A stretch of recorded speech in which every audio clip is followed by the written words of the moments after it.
Assalamu alaikum masu kallo da saurare na. Assalamu alaikum. Allah kuma mun sake zuwa muku da wannan sukun fim din mai suna Uwar Watsi. Fim din jarumi Ramcharan ne wanda kuka saba ganin fina-finan shi na fassarar Algaita da Sultan.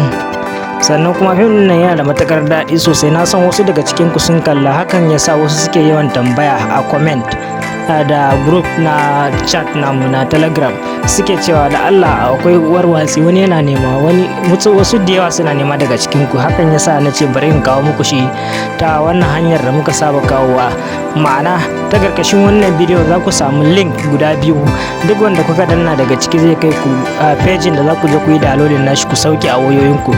Sannan kuma akwai masu iPhone wanda suke cewa ba za samun dama su yi downloading saboda bambancin operating system da na Android da na wannan iPhone baya play kamar yadda amma hajar da muke daurawa baya support na iPhone. To shi ma za mu saka muku link nashi, amma shi kuma zai kasance yana can karshen kasa, zai zama link na ɗaya, na biyu, na uku. Idan ka tabbatar iPhone ne kake amfani da shi ta wani hanyar buɗe wannan bidiyon, sai ka je ka shiga link na uku. Sannan kuma akwai wanda suke cewa har yanzu ba sa ganin link din da ke karkashin bidiyo.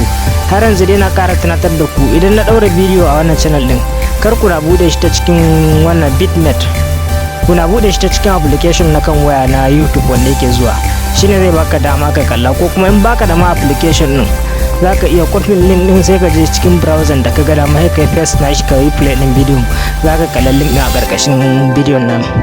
Muna muku fatan alkhairi, mun gode, sai anjima.